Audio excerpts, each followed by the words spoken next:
Tommy, how many knockouts? Let's get a little search from our stage man over here. How many of Mike Tyson's knockouts were in the first round? I don't know how many were in the first round, but of his 56 fights, 58 fights, 44 ended in knockouts. 44. And then there was knockouts that he did against some of the best in the world in the first 19 seconds. Hey, Like, Tommy. Well, while you're doing a little bit of research for me, how many of those knockouts happened in the last decade? None of them. None of That them. was 30 years ago. right.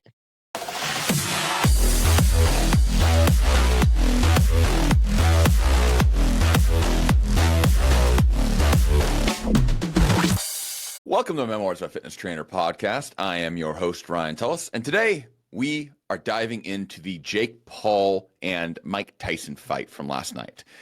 That was a bit of a doozy, a little bit of a journey, and some controversy across the board. If you guys are keeping up with what's been going on online, a lot of people are saying that the fight's been staged, but we'll go ahead and tackle it in detail. Tyler, how the hell are you, bud? Well, I wish I would have just gone to bed early last night. I should have just right when it hit about 8 o'clock. Probably should have just clocked it, just done. I saw two good fights, and it was a good night for me. Honestly, after those two, that probably should have just done, clocked out. But I For me, decided a to little stay bit up. more third round. Like third round of that Mike Tyson fight after that. I didn't need to see more. Oh God, it's just so terrible. But yeah, outside of that, body's feeling good. Things are moving with my other perspective when it's talking about my other stuff that's going on with my work, business related. I can't really release all that stuff until I have a finalized movement there in case there was somebody listening to this recording. But anywho, Gotcha. how the hell are you? Really, really, really, really tired, but like a good kind of tired because I'm just wrapping up a phase in work for prep for the new year. So, feeling like just kind of like sitting back, putting the up, unbuttoning the collar. The hair's an absolute shit show, but I think it symbolizes something for me, But other than that, I'm doing good, man. Yeah. Yep. I'm seeing the flow. You almost you're like Goku level 2 right now. Oh no, it could be more. Like my hair is getting pretty mighty long. Last night, the fights were pretty good. Like those first two fights, I forget what the two gentlemen were that were fighting beforehand, and I even forget who those ladies are. But like both of those fights were quality. Yeah. Were they the fourth?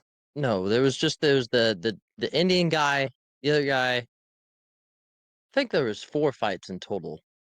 Were there 4? Am I tripping? I only saw the two or the two gentlemen, and then the ladies that fought for the It was title. because they had 12 rounds. Yeah, it was a lot of rounds. That's why. That was a long It fight. felt like, dude, 12 3-minute rounds. When you think about that, those guys are going out there for 36 minutes total.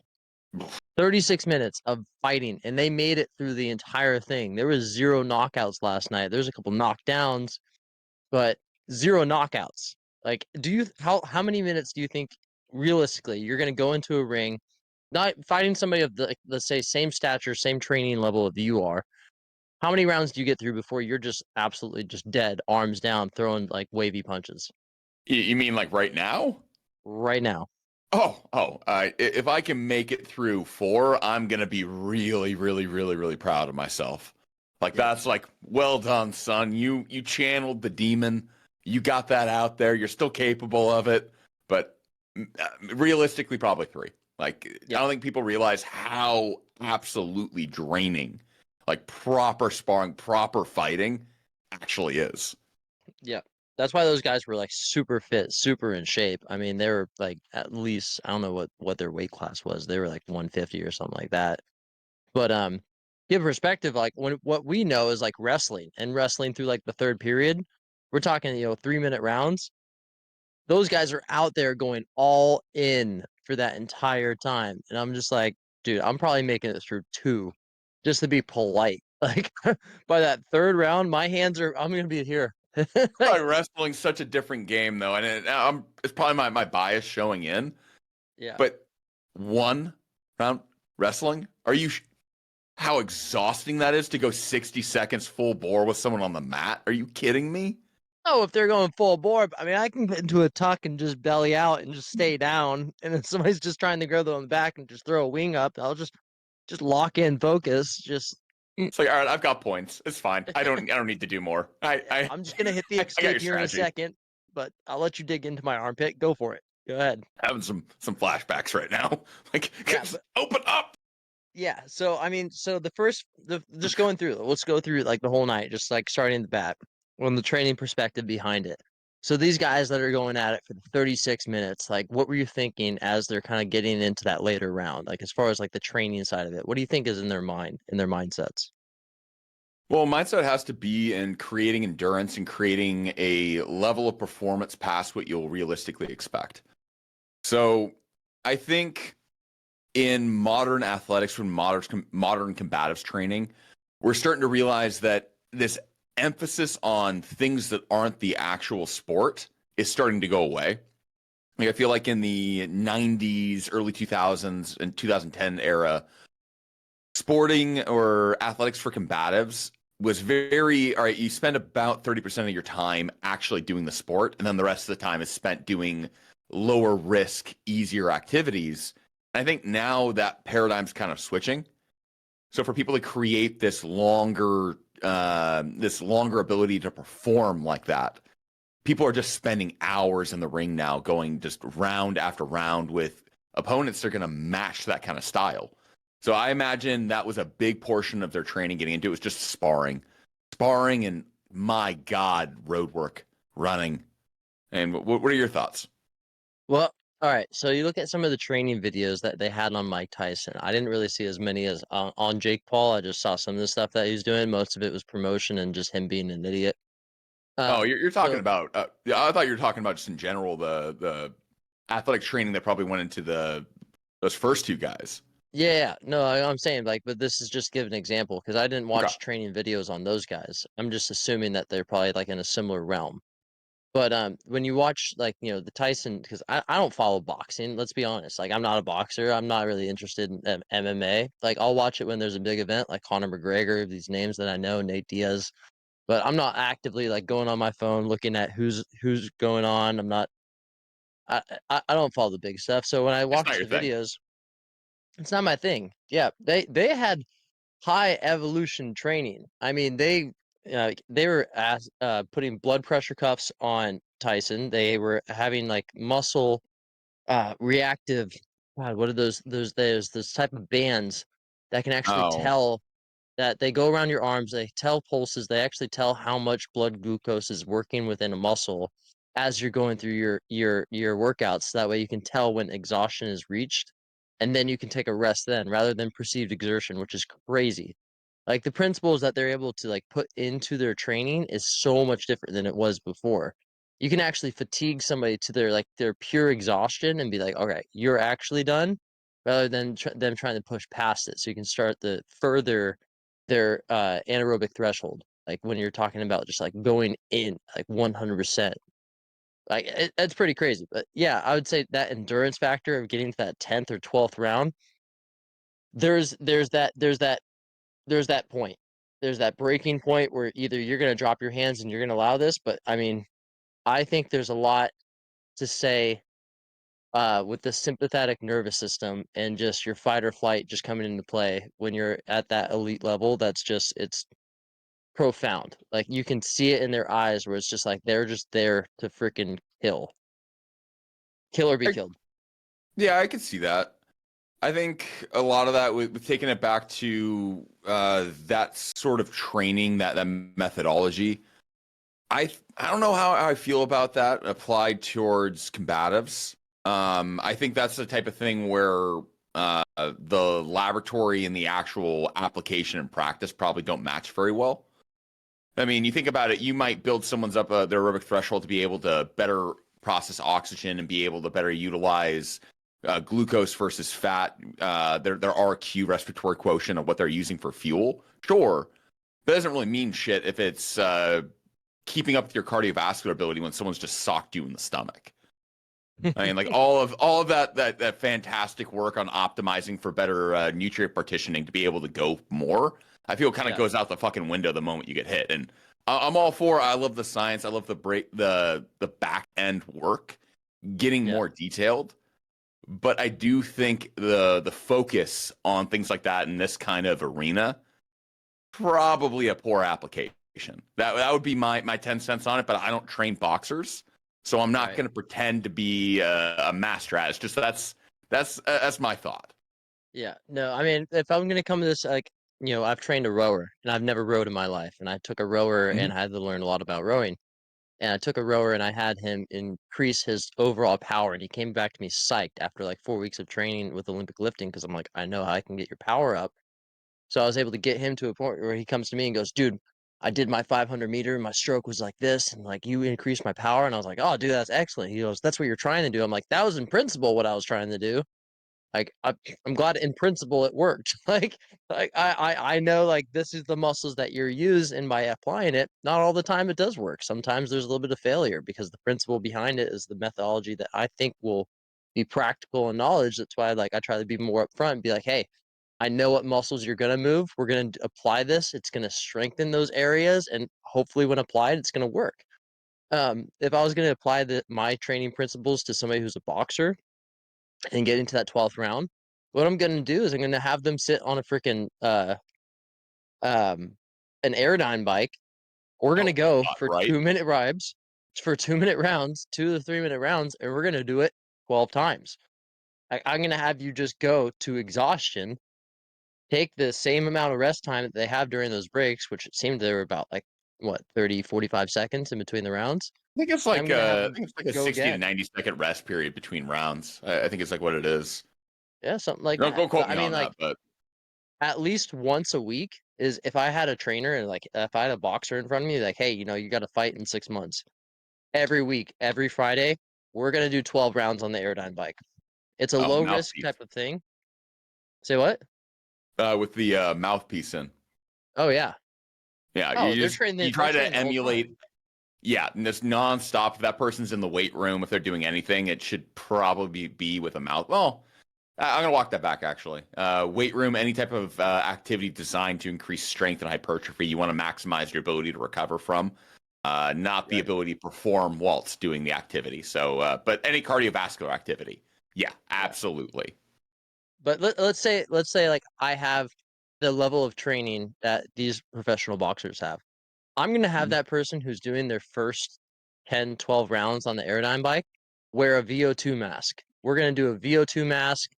I'm going to have a heart rate monitor. I'm going to track that data. I'm going to be able to put that in, find out where they're exhausting, what they need to do, make sure that they're like all the principles as far as their sleep, eating, rest is all at like 10 out of 10. I don't want them coming in being like, oh, I didn't really sleep. I slept 3 hours last night, and just have like a BS test to go off of. But to have a guideline and be like, hey, this is where you're at. You're crapping out in round 4 out of round 12.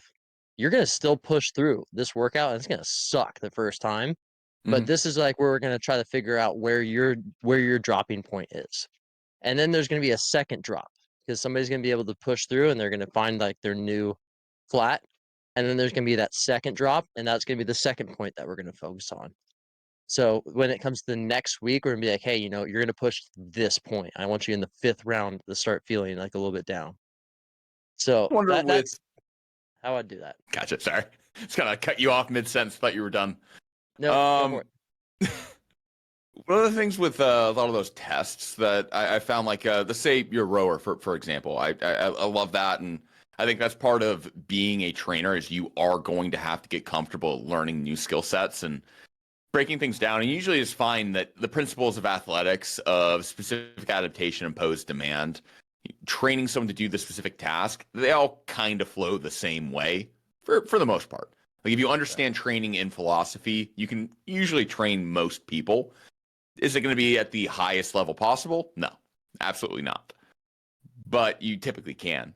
Um, Something like the rower, it's kind of interesting to me.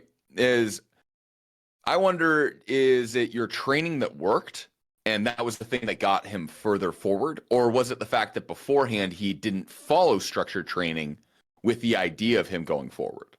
Like, which Well, thing got him that benefit?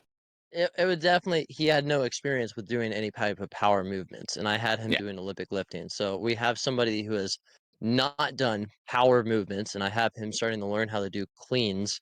So he's doing the same type of a rowing motion, but with weighted exercises in small bouts for long periods of time. Because we would do like, hey man, like I'd be like, hey man, we're gonna be doing these cleans. He's like, oh, this is cool, and he was like, the thing where you put it over the head. I'm like, no, you're never gonna put it over your head.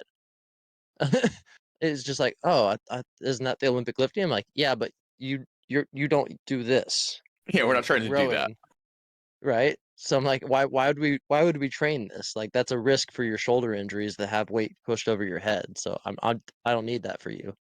We'll Well, do lighter weight with dumbbells. well, then my question is, and this is kind of where I'm trying to take this long, drawn out point, Right. is did your training get him further forward, or would have other training done better? And that's not a knock against you. It's, I think a lot of times when you get these athletes that come into these niche training programs, Yeah. a lot of times they're coming from this place where they're not very well trained up. They haven't been optimally kind of tuned for the activity that's being asked, and then they get any proper structure, and of course they blow up. Mike Tyson starts using bands that start dictating how his body is using glucose for an energy source. Well, was that the thing that got him there, or was Mike Tyson just kind of out of shape because he was dealing with a bunch of health issues, and then they got him relatively healthy whilst doing this, but would they have gotten the same result had they just got him relatively healthy without the glucose tests? That's my question. Mm, it's really hard to say. 'Cause, training somebody 58 to throw back into a ring versus training Wild. somebody, who's like, teens, early 20s, 30s kind 27. of minimum. Yeah, like Jake Paul's 27, right? Yeah, 27. Yeah, Yeah, but I mean, it's more than twice an age gap. That's wild. but even like the other fighters, like the Taylor girl, the girl from those girls that fought, and then the two Oh, guys, yeah. right? So, anyways, before we get into those ones, Yeah, um, we'll circle into it, but I think you're right. Like ego totally pushed aside when it comes to this. If I would have taken, that rowing kid or any type of athlete, and I'm not going to say that I'm the best trainer in the world. There's no way. There's no. so many other trainers out there in the world that my ego is not going to inflate so much. If that kid were to have somebody who is, let's say, a professional rowing coach who's maybe done it for 30 years and he has him doing 3-hour workouts and they're very based to his niche, probably would have improved faster, stronger. If he would have gone to a worse trainer on the other end of it, somebody's like, "Oh, okay, we're gonna put you on the leg press," like, and just like done like Not light the volume and like, worst. yeah, When you like think about not it. not the worst. I get the principle, but I mean like not doing full body mechanics and not actually using more of like what would help with his pulling motion. That whole Um, specificity thing. yeah, the specificity. Anyways, I think it helped to be a part of any type of training Yeah.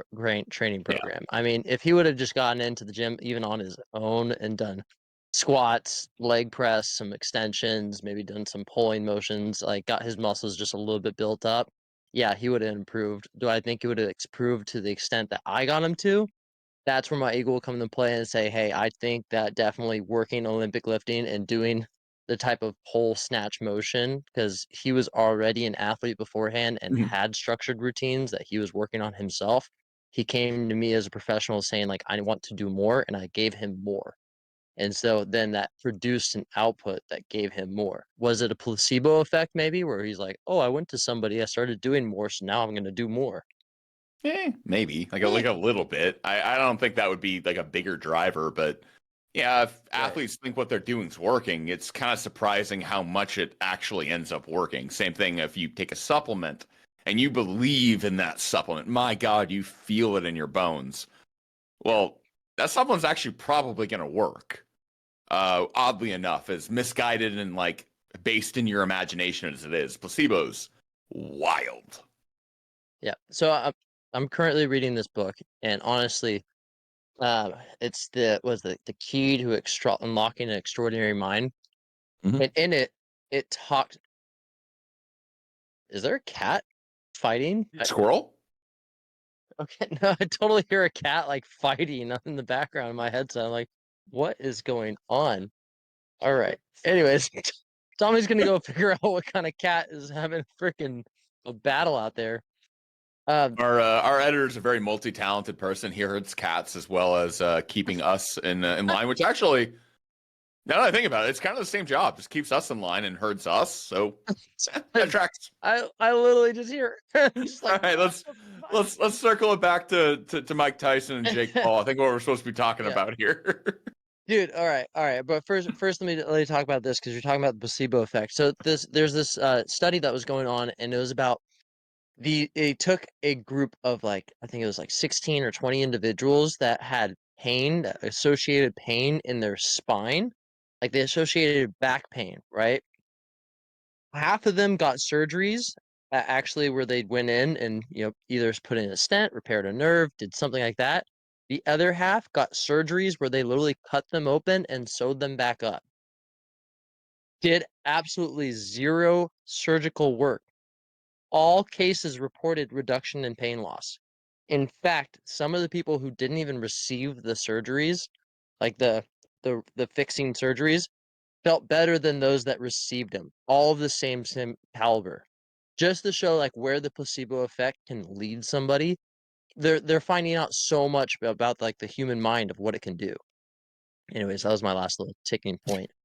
No, good. Before we get to the Mike Tyson fight, let's talk about the real fight. The real fight. The frickin' Taylor and the other girl that went Oh, head to head, literally. literally head to head. So what do you make out of that? I thought it was a phenomenal fight between two warriors, and I thought that the headbutting, what happened there, I know it's kind of like a controversial point right now, but that is a portion of what inboxing is. When you are actually trying to work someone's body, trying to get in there deep, you're going to put their head in.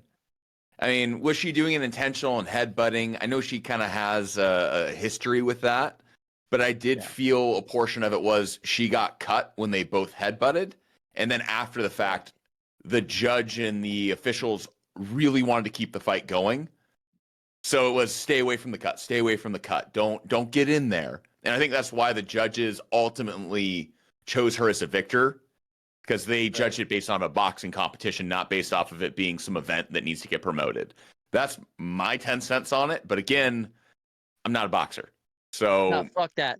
Amanda Serrano won that fight, dude. oh, That fuck no. Hell yeah, she did. She was a way better fighter. She got she was landed 700 punches versus the other freaking Taylor's 500 punches. She was Yeah. at like something like 44% versus the 41%.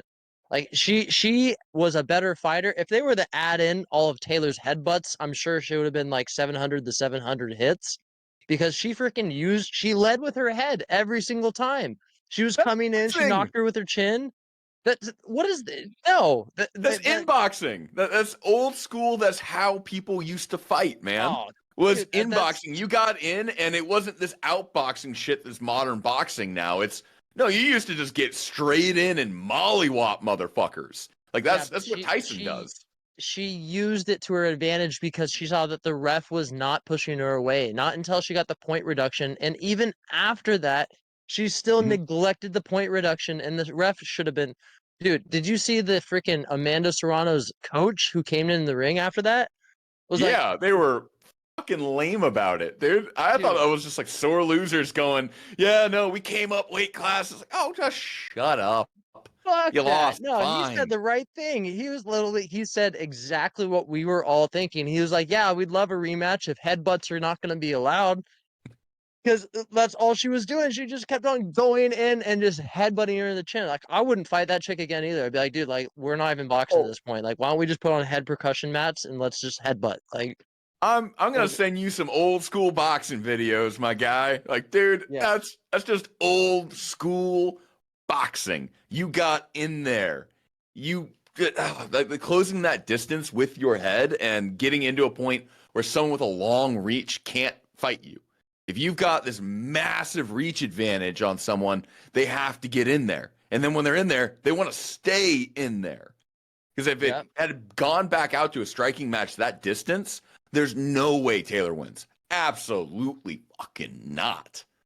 So, I mean, that again, that's my 10 cents on it. Like, I don't really understand boxing at a very high level, but from what I understand, that's just old school boxing that people aren't very accustomed to anymore. I don't think. I don't know. She led with it. I think it was fighting dirty. I think the coach at the end said the right words at the right time, which was just like, dude, she came up with a couple weight classes. Yes, she was lighter. She even said, she's like, yeah, I'm used to fighting a lot lighter in this class. But she came up to that weight to meet her at like 128. So she went up. Even the coach was like, come meet us at freaking 110s, 114s, like where we're really at. Like From we came up 140? to, was it 144s? They came up. I think it is. 144 is I think was what they were fighting at. Okay, but yeah, she's usually fighting at like 120s, 125s, 124s is what they were saying. 20-pound jump? Yeah. No fucking wonder that it didn't go so hot. Yeah. Ugh. Well, she landed her punches. I think she won the rounds. I think she got gypped on points. She should have won that 100%. Dude, she didn't have the power, man. She didn't have Who cares about the power. power? You know, it's kind of hard to have the power when you're fighting out of one eye because somebody keeps headbutting you. Like a freaking, I don't even know, like a ram going against another ram. Dude, all right, let's go non-PC with it then. A girl comes in there, 140 versus 140. If that girl's hitting more times on that other male 140-pound athlete, do you think it's really going to matter a whole lot when he comes in there with that lucky right? I don't think so, even though she's hitting him a lot more because power is going to be what dictates it at the end. I think what mattered in this fight was like how thick your skull was, because it wasn't even like it didn't matter about punches. It mattered about like how hard you can headbutt. So we're just we saw two different fights, I'm guessing, you know? Like, sometimes I'm right, sometimes other people are wrong. This just happens to be one of those times. It's okay. Yeah. All right. Let's talk about the main event. So Tyson's old as shit. This fight was promoted since last year. I remember seeing like there was like the sign the contract, little boy, and then like he had like this whole like big contract and made like a spectacle out of it. Mm-hmm. So, Mike Tyson signs a contract, it's promoted, and then, Mike Tyson goes ill, right? So I thought it was some type of hoax. I thought it was like, oh, they're not actually going to do this fight. They pushed it off, and then all of a sudden, boom! Like a month ago, like I started seeing that, like, okay, it's coming back on. Yeah. Right. So leading up to it, like who am I watching? I'm watching a lot of Jake Paul. I'm watching a lot of stuff about like the election going on. Jake Paul is a huge Trump supporter too, and he put out this whole like 45-minute video of like breaking down everything about him. So he was like part of the whole election base. So I'm like, Jake Paul's not even focused on the fight.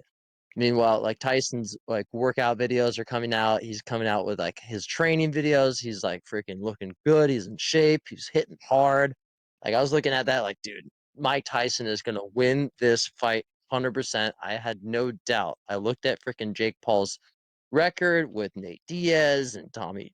I was like, I watched some of his fights. I'm like, oh, he's not actually like a terrible boxer, but I was like, dude, like, it's Mike, right?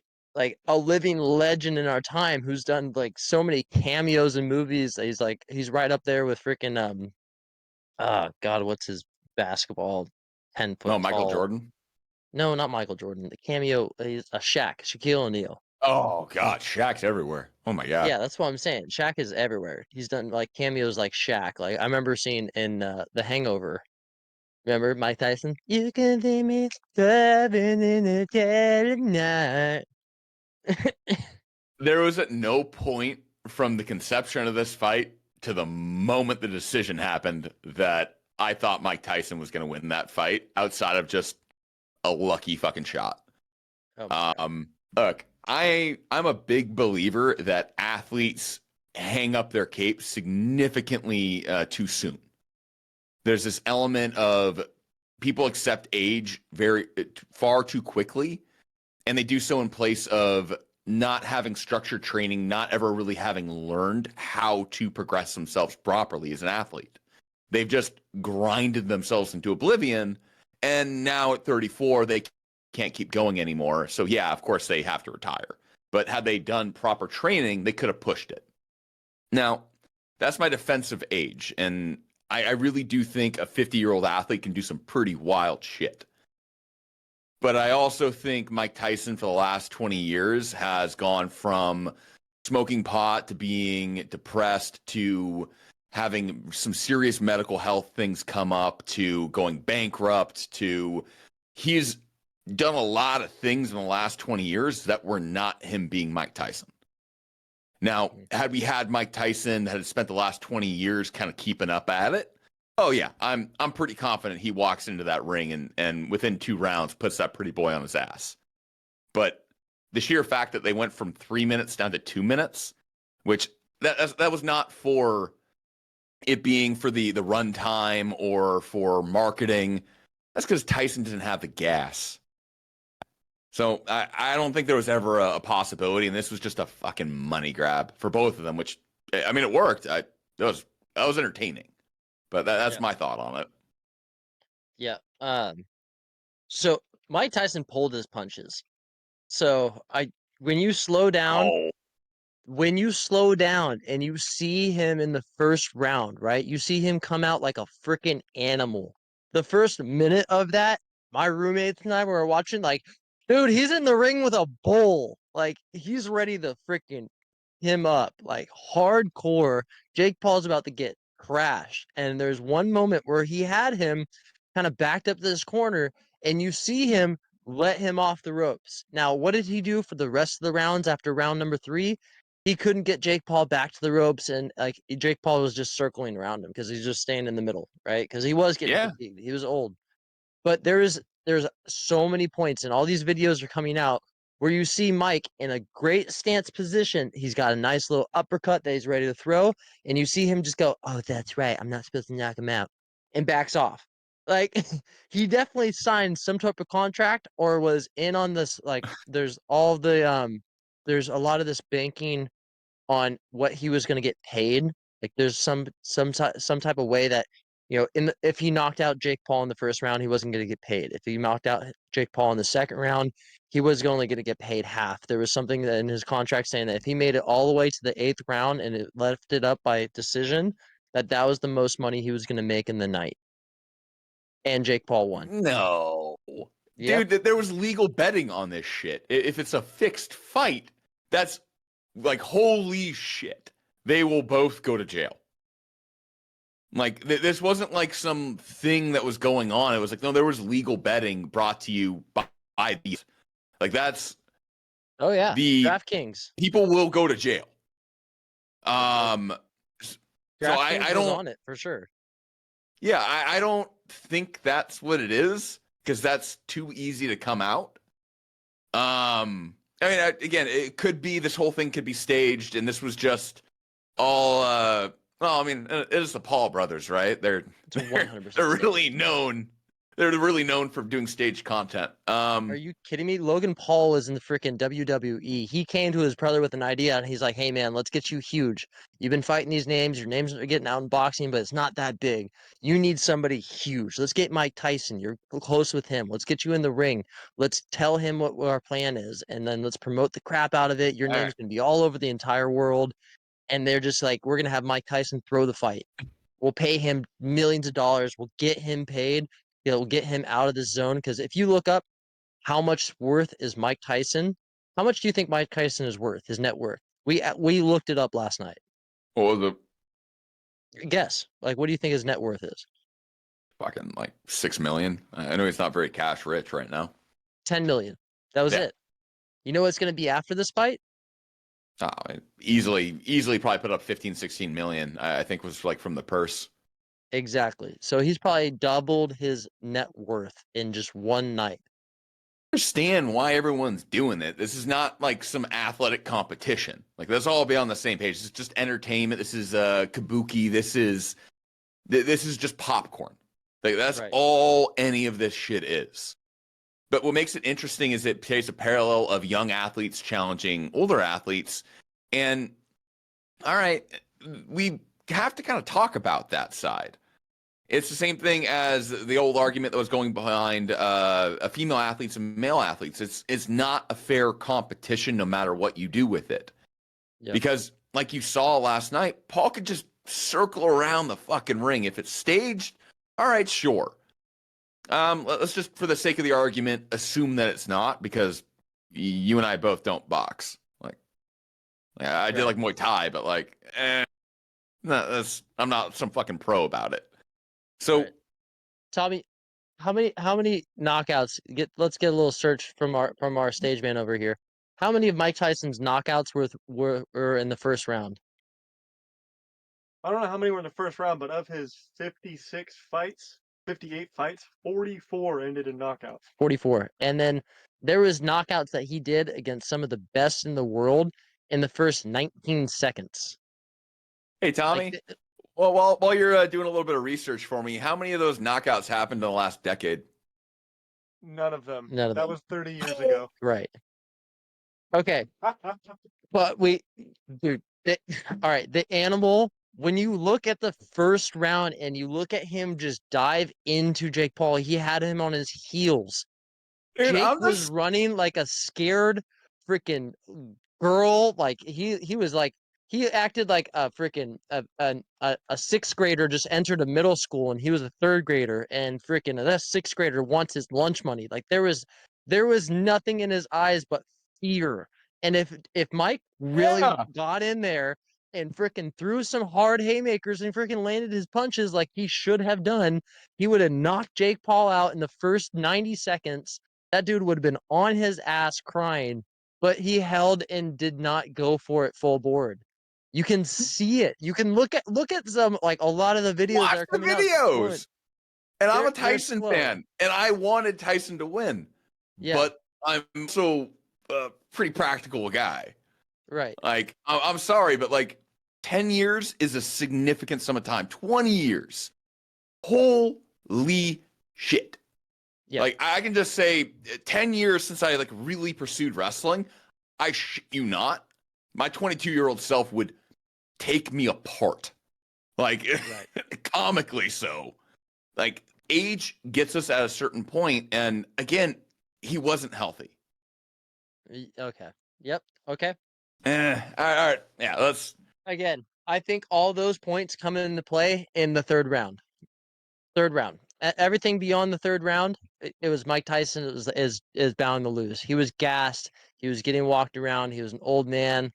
He got hit. Was it like, I don't even know. Jake Paul had landed like 160 punches in like 3 rounds, and Mike was at like, I don't know, 30. It was like 70. It was like 78 to like 18 or something. It was a fucking wild difference.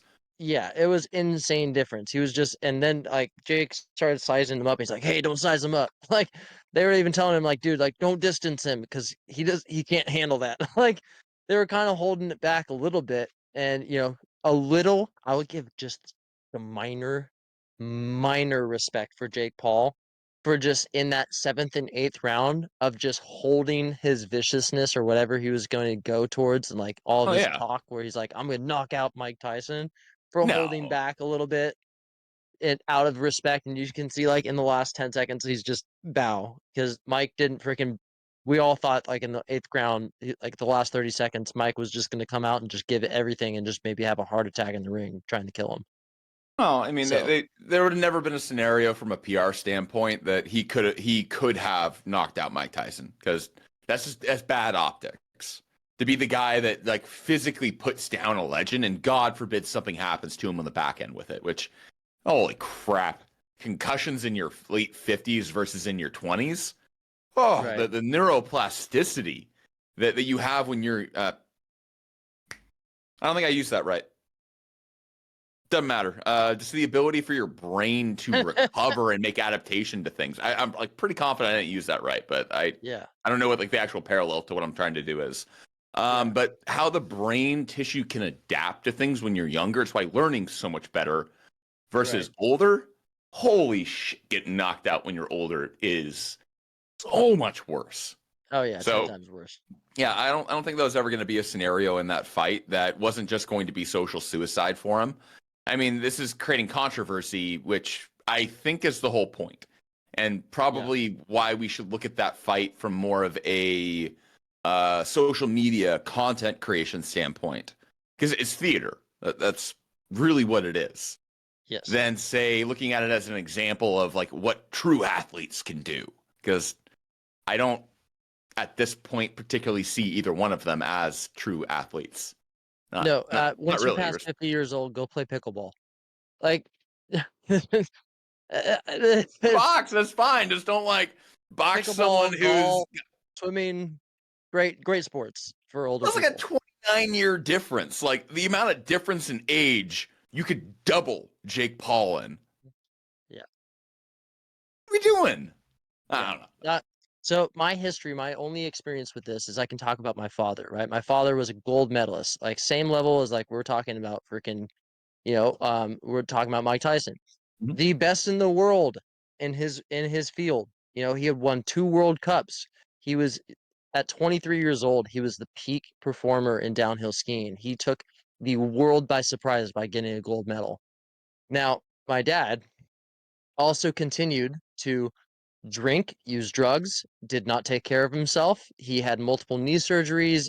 He was like, the word downhill was the spiral of his career. Was Mhm. by 91, 92, he was driving a taxi cab because he like lost and spent so much money. So like his performance as an athlete, right, went down. Now, we after my mom and my dad got this divorce, after the divorce, right? My dad goes on the spree where he's like, you know what? The only way to get my family back is to go and be a professional skier again and like get a gold medal. So he goes to his coach and he goes and he trains and he gets in the best shape of his life. But my dad was like 41 years old. This was 2000, almost 2001, and he goes out and skis against people who are 25 in their prime and 30 years old trying to make the Olympic ski team or at least go for the worlds again. And he crashed trying to get to the speeds, right? He just took a spill and that's how like his whole accident happened. So Mhm. that was even at 40. So if I look at Mike Tyson, who's in his 50s trying to make a comeback after 20 years of rest, my dad was only like 14 years of rest, and that was even enough to get him Yeah. out of the game.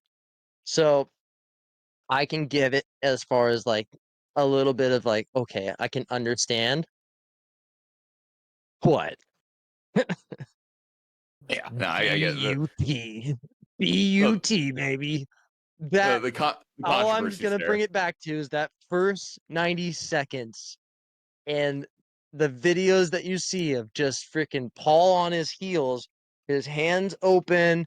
He throws like an open punch. There's one where like freaking he throws like an open punch and it misses and he drops his right hand and Mike's right underneath him and he's got his left cocked and he just stands up and backs away. He doesn't throw the punch. And I'm like, dude, why do you I just imagine that he's biting his gloves. He kept biting his gloves because he's like, I gotta hold back. I, I can't knock him out. I need the You money. watch any old Tyson fight and he does that. Like, it's a nervous tick.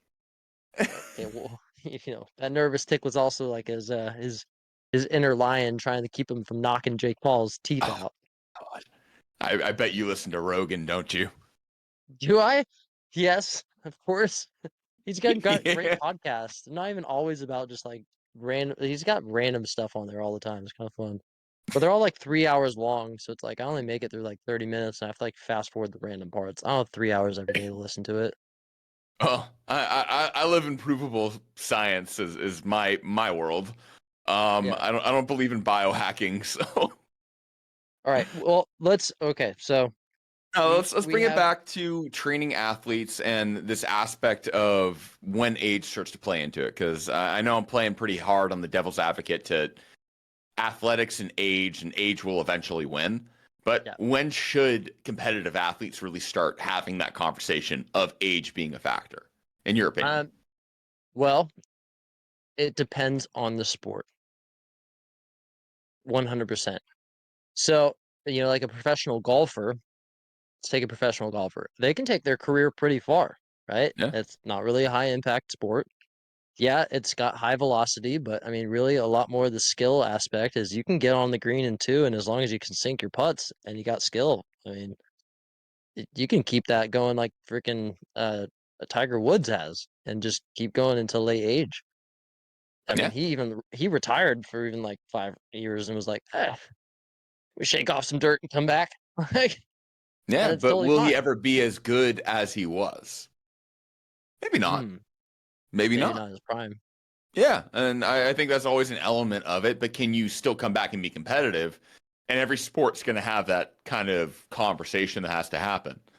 But look, neither you nor I are training professional athletes. Like I got some like semi-pro guys that like maybe the conversation starts getting in and about, but we're not putting Right. anybody at this range. So for the average gym goer or for people that are hiring personal trainers, because again, high-level athletes aren't necessarily they're not going and hiring some dude at 24-hour fitness, which of course Yeah. we're not that, but to be hiring just a standard trainer is not something at this level do. No.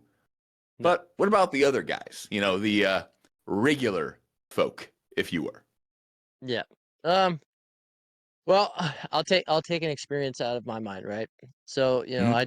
I have a guy who was a tennis player. He played at like a D1 college. He came to me. He's in his 40s, and he's like, man, I'm gonna go back. I'm joining a league. I want to get in shape. I want to be strong. So I set him up with a training program that was 4 days a week. We worked twice a week. I would work the first two workouts with him and said, hey, you're just going to copy and paste this. You're going to do this on your own. He was able to pick up a lot of those movements pretty fast because of his previous experience, but he's definitely, he was trying to consistently push his weight volume. I was like, look, man, you don't need to be doing these high volume weights. Like maybe when you're younger, but now we're just trying to keep you stable. So lighten up the load. Don't try doing the same weight you did at 25 years old. We're going to cut that out. We're going to bring it back down. Maybe you can make your weights up to that point, but we're just going to try to keep you stable and keep you strong. So I think you can still train somebody in the late stages to like in as far as a regular gym goer, but definitely not to a level where they're going to be at their best where they were before. I would say I'm never going to tell somebody who's like, "Hey, I'm 50 something years old. I want to be just like I was back in college." It's like, well, that ain't going to happen. Um we got to change your goal, change your mindset of where this is going to be. So, I hope that was kind of the answer what you're looking for. You're good. I think a lot of it comes down to cost versus benefit and a very brass task assessment on what an athlete's actually doing. So, if maintaining a certain level of performance or success in your sport is costing you from a pain, damage, and quite frankly, attention span, because athletes, as they get older, just care about this stuff less. I mean, shit. Think about like how you and I pursued athletics 10 years ago versus now. Don't really care as much as I used to about the whole thing. And I think as athletes age, that conversation of do you want to keep getting hit in the face? Do you want to keep having your toenails fall off from distance running? Do you want to keep having chunks of flesh get ripped out of your shins and hands from powerlifting? Do you really want to keep that up? And the answer might not be no, even though you still have the physicality to do it. Yeah. But I think people start to see a degradation as the wear and tear of poor athletics applied starts to get them. And it makes it a very personal question that you have to ask each person. Because had you trained properly as an athlete and you're, say like just 32, 33, 34 is about when you start to see testosterone in males start to peter off. And you can kind of have that conversation about an athlete kind of being past their prime. I think it kind of around there. Mm, yeah. Uh, had you blown your knees out, it doesn't really matter anymore, I don't think. So I don't think there is like a great recommendation to give other than just, hey, do you want it bad enough still? And are you still able to do the tasks that are being asked? I think it's kind of the question you have to ask for those things. Yeah. I just wonder, with all that is in the medical research world, let's say you have a blank check, right? Ryan told us, I give you a blank check, write it for whatever you want. You can go and work out wherever you want in the world. You can go to the elite training facilities. You can retire your job right now. You can do as much recovery. You can hire massage therapists. You can do anything you want to do. Do you think that right now, if you were to give yourself a year, that you could go against some of the elite, let's say wrestlers, and be like, hey, I might be able to put up a fight? I don't think so. You don't think so? Because I don't think I can really make up for how the last 10 years of not practicing that has gone. Like, I've messed around, sure, but by no metric at all have I really actually dedicated myself to that. And I think when you start talking about that nth degree, that high level, everything goes into play. Like, if you might be a very talented weightlifter, but you picked up weightlifting at 17. Well, that really sucks, because you're going to be going up against guys in the Olympics that picked up weightlifting before they could walk. Like, you're going to be going against some of those Chinese or Korean lifters, and it's, nah, Dude. Dad had a plan for me when I was born, and it was weightlifting. I'm sorry, you're just not going to compete that way. Same thing with a boxer. You start getting a boxer that's been boxing since 5, and you get him against a really talented boxer that picks up at 19. Yeah, the 19 guy might just be such a phenom, but almost every time, the guy that picked it up at 5 is just going to absolutely destroy people. So I think that continuity of training, and when you go to that high level, very small things matter significantly. So you could give me 5 years right now. And I mean, other than the fact that I'd be 37 when I started. 5 years. Yeah, I know. I was gonna say, if I've got any peak performance left in me, I got maybe like 2 years tops to get it out of me. So, but like, even if you did, I still don't think I got a shot in fucking hell. See, how about you? 30 years old. I'm 30 years old, and I know that if I had the means, or if I had the willingness to go for it, I think that I'd still be able to stay in my prime until about 36 years old. 37 is where I'd start seeing like a decline. Oh, yeah. Like, if I were to train year round right now and go 100% full board, I'm talking rolling on the mat, working out, recovery center, massage therapy, 8 hours a day, doing pretty much what they do for some of the top in the world CrossFit level athletes. I was like, those I know guys, exactly who you're talking about. Matt Frazier, dude. Now, if I Yeah. were to go full mat, baby, like fucking 4 a.m. on the alarm clock, I'm waking up, diving into an ice bath, and then I'm running 6 miles. Like, there is just that level of competence. Like, it is really about how bad you want it. But I will set the precipice that after 37, there's not one thing I can do. Once I hit 40 years old, I don't care how much of the blank check there is. After 40 years old, I'm never going to be able to compete against guys that are 27, 28. No. Never. And I think that's a lot of what we see with like Jake Paul, Logan, fighting these guys. Is we're seeing like, yeah, they're picking off these like an MMA guy or someone that was in the UFC that transitioned to boxing. Well, no, like, all right, you have more years dedicated to specificity in this task than they do. Even though that's a better fighter, that does not mean he's going to be able to compete in the discipline that you guys that's being asked. And I think like when we saw, I think it was Jake Paul fought, I think it was like number 8 in the world in boxing or something. It was like an actual professional boxer, and just got the Tommy Rash shit or kicked something. out. Yeah. Was it? Tommy Fury. Tommy Fury. There we go. And just got absolutely Fury. fucking decimated. Like, well, He that's got what humiliated, happened. but it wasn't like so crazy. He still made it through the rounds. He didn't get knocked out. I mean, like, he still I kind think of that's held his still own. theater. That's They still left it to a theater, I feel decision. like. Yeah. Yeah.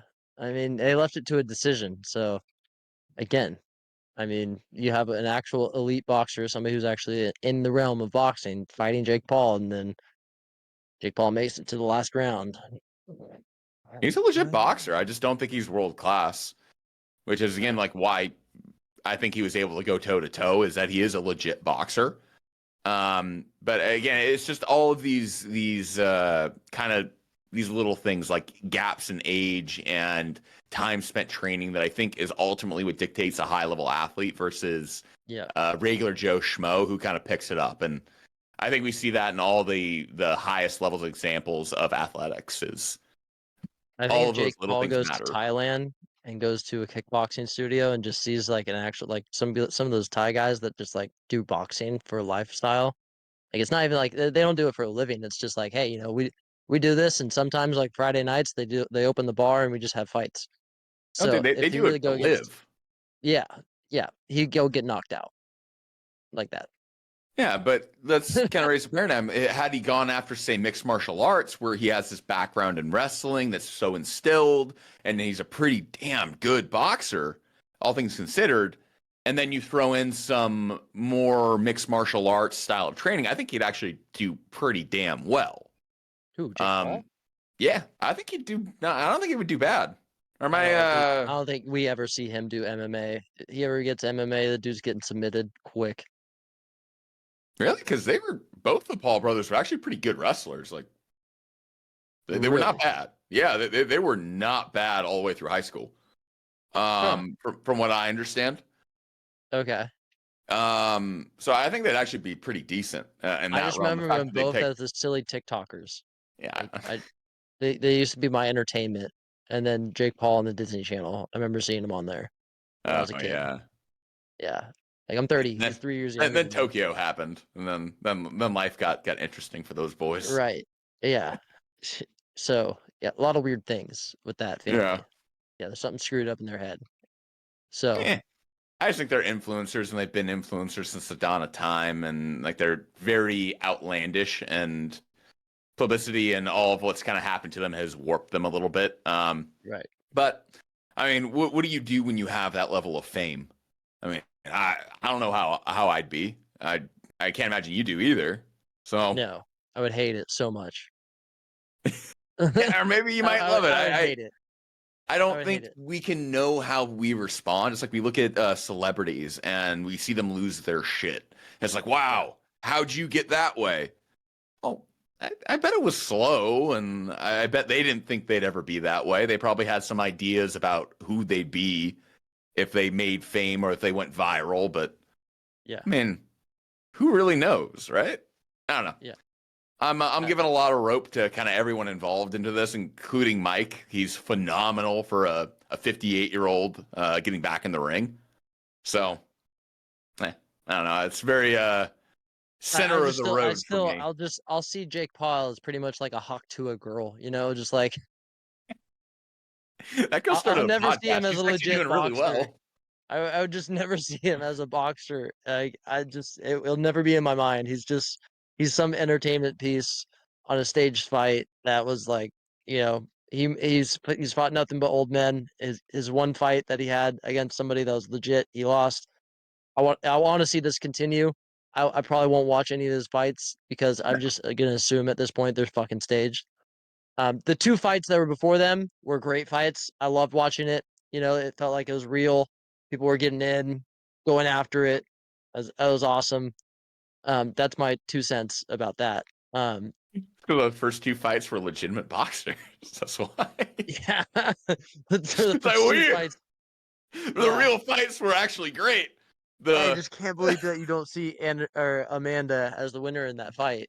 no, Like no, Amanda Serrano, definitely she won the crap out of that fight. I can't believe that you think that uh-uh. freaking I that think the amount of Irish girl power she was deserves the getting win. with those overhands, I think had the fight been able to allow indefinitely, I think Yeah, the other girl would have been put down from just straight getting mollywopped by those big hits. And those little hits, I think we're messing her up. But I mean, again, what do I know about boxing? I'm not going to pretend to be a pro here. But no, I do really honestly believe that she won that fight, and that's just a very old style of boxing. That's not the modern way that we view boxing now, like the Mayweather style of outboxing versus inboxing like that Taylor girl did. I mean, what do you think is the old style of boxing that Irish woman was doing? going out, finding the nearest ram and just being like, all right. I feel like that's how she did her warm-ups. Like, all right, cool. We're gonna grab this piece of cement and we're just gonna hit you on the head with it because that's where your damage is gonna come from. All right. It's I not got gonna be a, I from got, here. I got a TikToker. I got to send you. It's Coach Ken. You see that guy? Coach Ken, no. Or it's like Master Ken or Sensei Ken or some stuff. Yeah. He's just like the most ridiculous martial arts self-defense instructor. Everything ends with, Okay. and of course, as always, we stop the groin. Just the guy's hilarious. But no, Yeah. I think that's just an older style of That's what boxing they're and more called. associated with inboxing and like getting in very close to people. And modern Yeah. boxing is all about points. I would rather not have my career ended by getting a concussion, getting knocked out, because Yeah. careers used to be very short and usually end with someone getting like a detached retina or something really bad happening. But yeah, I think we're coming up on the hour. I do want to kind of put a nice little bow on kind of what aging athletes can expect when they go through their journey, and not even necessarily the higher level guys, but just an average athlete. If you had to give me a 60-second kind of wrapped up bow here, Tyler, what yarn you weaving, sir? What do you got for me? As you're an aging athlete, you have to think more diligently about how you're going to supplement your ways into um your recovery and your continuing progress as a progression. So you can no longer just rely on just the sheer tenacity of your muscles to continue to keep you at your top level, right? Your youth is gone. So you're going to have to find ways to supplement, ways of, if you're in your late stages as a male, sometimes you're going to have to get, testosterone, pumped into you in order to keep your levels up. You know, you're going to have to be taking creatine. You're going to have to be doing a lot of different things that aren't really totally necessary for somebody of a younger age because your body can't naturally produce it. So you're going to have to find ways to supplement and recover a little bit harder and understand that your training can't be as vigorous. You're going to have to damper down. It will take you longer to hit that peak point, and you're not going to be able to compete against somebody who's half your age. So to change your goals and be more realistic about where your vision is that you're going to be as an athlete. Nice. That was beautiful. Yeah, like really touched at the heartstrings. But if you are a combatives athlete, I do want to put this little disclaimer in there, and you hop on TRT, be open with your sparring partners that you're doing that. Yeah. Don't be a guy that just hops on the juice and then you get in there and you're just Oh gosh. mollywhopping your friends. Yeah. No. That's not that cool. That's really shitty. No. That's fucked up. Well, dude, a lot, like athletes will do that. Like they'll get in there, the guys that roll into jiu-jitsu, they'll hop on TRT and like they don't tell their training Yeah. partner that, hey, I just rewound the clock 15 years. Well, let's roll. Like, no shit, you separated that guy's shoulder. Like you're a dick. But if you're doing TRT, I mean, like, get it like checked and balanced by a doctor. Get it done by a professional. They have centers where you can actually get that done. Weren't you looking into that? Yeah, I understand Okay. it. You hop on like a 200 to 500 milligram dose of testosterone a week, but it's Okay. still a significant add Yeah. to a athlete when they're in their late 30s, early 40s. And if you're getting in there fighting someone, they're expecting you to go a certain range. They're expecting you to have a certain skill set, to have a certain level of power behind you. And if all of a sudden you get a sudden bump to that opens people up for injury that they're not expecting. So you just have to be pretty open and transparent if you are hopping on TRT, in my opinion. Okay. That's good disclaimer. Also, secondary disclaimer, we're not fighters. We don't know anything about boxing. If somebody who's like, a boxer or a freaking MMA specialist comes on and be like, these guys are fucking talking about trash. You are right, sir. I don't know shit. Like, the We know most I know is I took training. a couple of jujitsu classes and I freaking dropped out because I'm like, this is kind of gay. Wait, can I say that? Wow. All right. Well, We just got canceled. And there's our non-PC comment of the day. I was thinking about like it might be when I compared a female to a male athlete, but nope. Yeah. It was still to come. Dude, I just didn't want freaking some 40-year-old man crawling on me and like, putting his headset. I'm like, you know what? I got enough of this already. I'm good. That's how, I'll maybe that's take how a I felt when I kickboxing was done class. with wrestling. I was like, yeah, you can Yeah. go to jiu-jitsu. I'm like, I gotta be honest with you. I'm kind of tired of touching guys. Like, Yeah, dude. like I know what the inside of some guy's thigh tastes like. I don't really want to do that again.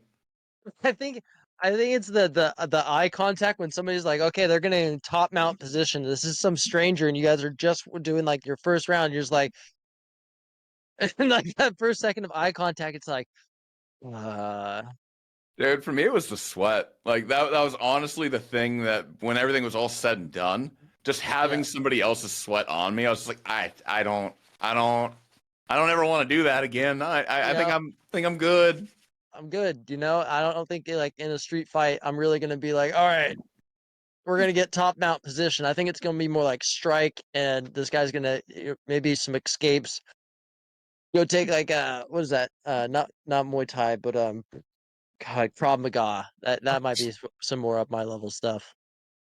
Can Some you crazy imagine like taking a single leg on someone on the street and forgetting you don't yeah. have knee pads on? Just immediately grinding that sucker on the ground. You don't even make Oh contact with the guy. God. You're just like, oh no, no. I see bone. I would love to just like see a fight like at a club or something, and somebody grabs somebody and be like, sprawl. Dude, I still got PTSD from that shit. I promise you. If I'm getting into street fight and I hear sprawl in the background, I'm hitting hips. Like, Dude, I forget one of my buddies, he sent me a video. He's got a newborn, a baby, right? Mhm. And he like pushed him on his back and he says, all right, let's go. We don't like being on our back. And he's like, hip hinges out. He goes, that's good. Good hip hinge. And he's just like, and it's a baby. It's a baby. He has no idea, but that babies don't want to be on their back. The hip hinge, they push themselves up to get tall. He's like, that's good. That's good. That's good. We don't like being on our back. It's all right, hilarious. all right. All Let's right, that's wrap it it. there. If you're an aging athlete, seriously, there's still a lot of really cool things you can do, but understand that age is still a thing.